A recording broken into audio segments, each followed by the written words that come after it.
Quran surah ke-20 ayat 43 sampai 44. Sekarang pindah ke masa Nabi Musa dengan Fir'aun. Kenal Nabi Musa, Bu? Kenal di mana? Tahu ya, tahu, Masya Allah, itu luar biasa. Musa, Harun.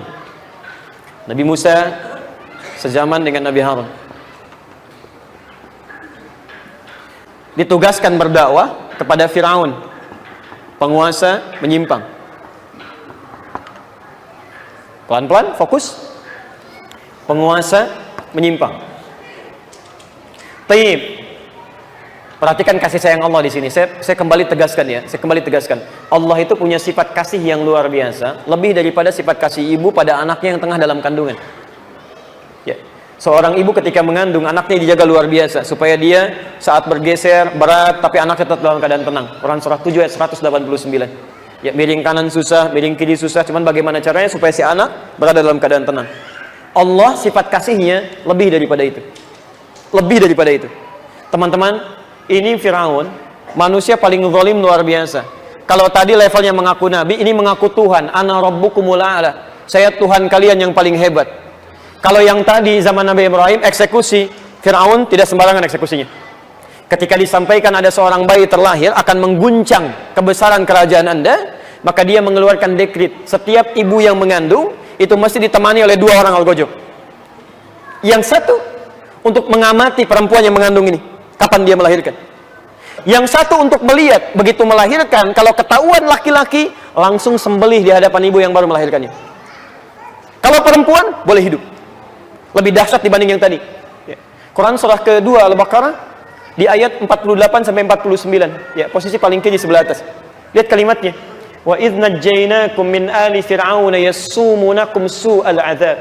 Ingatlah kisah ketika kami selamatkan umatnya Musa itu dari kekejaman Fir'aun. Su'al 'adzab, seburuk-buruknya siksaan.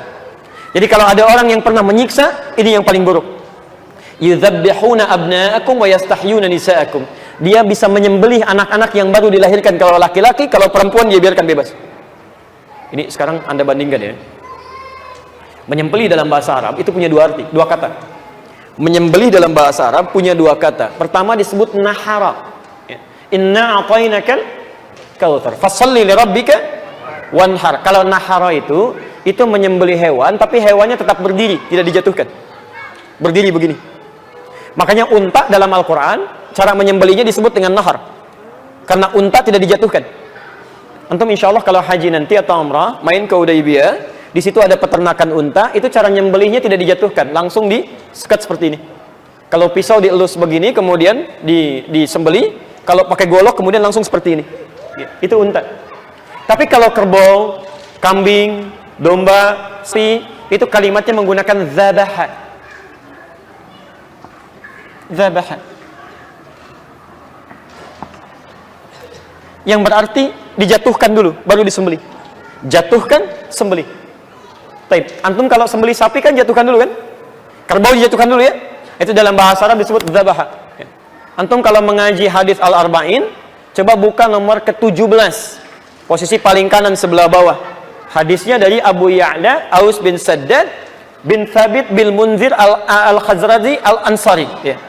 Itu Nabi mengatakan, "Idza dzabhtum fa ahsinuz dzibhah." Kalau Anda ingin menyembelih hewan yang dijatuhkan, maka lakukan dengan penuh kelembutan. Jangan sampai Anda tarik, jatuh, kemudian tiba-tiba luka dan sebagainya. Jadi, zabaha itu menyembelih dengan, maaf ya, sembelihannya dijatuhkan dulu.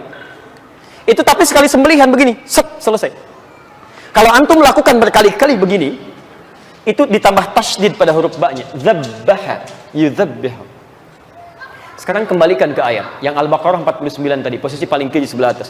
Bagaimana jahatnya algojo Fir'aun itu. Kalimatnya bukan menggunakan nahar tapi zabaha. Yudzabbihuna abna'akum. Zabaha. Jadi begitu melihat seorang ibu melahirkan anak laki-laki di hadapan ibu yang baru melahirkannya, itu masih merah, langsung dijatuhkan ke bawah, digorok di hadapan ibunya. Dan menggunakan tasydid. Zabaha. Artinya bukan sekali tapi berkali-kali begini. Saking jahatnya. Makanya disebut dengan su'al adzab. Fir'aun, manusia paling durjana, mengaku Tuhan, melakukan pembunuhan tingkat tinggi. Tapi saking rahmannya Allah, selama nyawanya belum sampai ke kerongkongan, masih diberikan kesempatan untuk bertobat. Mau nggak kamu tobat nih? Maka dikirimkan dua nabi langsung. Musa dengan Harun berdakwah kepada Firaun, satu orang. Kita saja sekarang, umatnya Nabi Muhammad, sampai kiamat, nabinya cuma satu, nggak pernah lihat lagi. Antum pernah lihat nabi? Firaun saking sayangnya diutus oleh Allah dua orang nabi supaya dia bisa kembali. Apa yang terjadi? Quran surah 20 ayat 43 sampai 44. Idhaba ila fir'auna innahu tagha.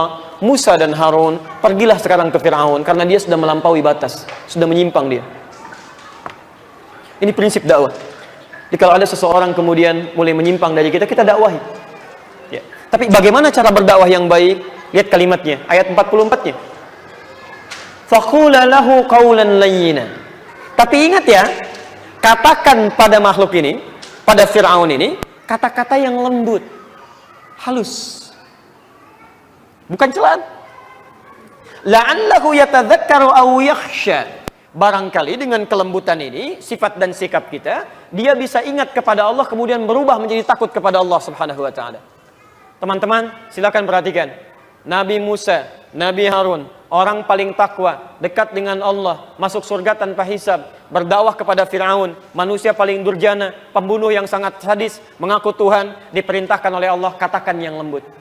Anda bukan nabi, bukan rasul, tidak sesoleh Musa, tidak sebaik Harun.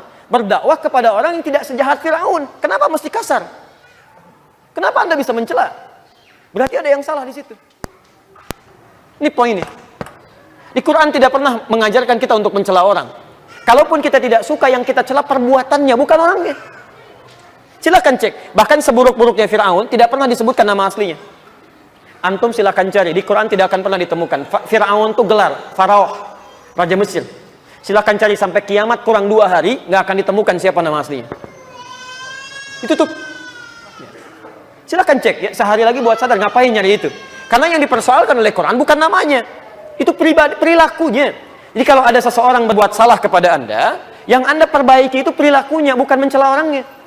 Karena ketika Anda mencela nama seseorang, barangkali ada orang dengan nama yang sama, belum tentu punya perilaku yang serupa. Awas, hati-hati. Ada orang namanya Hasan misalnya, Masya Allah. Tiba-tiba berbuat kesalahan. Anda sebutkan, nama aja kamu Hasan, dasar begini, Hasan kamu ya.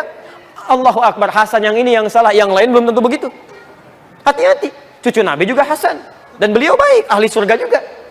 Atau kadang-kadang menyalahkan nama yang ini, mempersoalkan nama yang itu. Kamu Hasan tapi kelakuan Otong, Otong juga belum tentu begitu. Mungkin dia baik gitu kan. Awas, hati-hati ya. Dalam beberapa persoalan, maka manhaj Quran, jika ada orang keliru dalam kehidupan, jangan persoalkan namanya tapi perbuatannya yang keliru. Yang kedua, dakwahi dia dengan penuh kelembutan.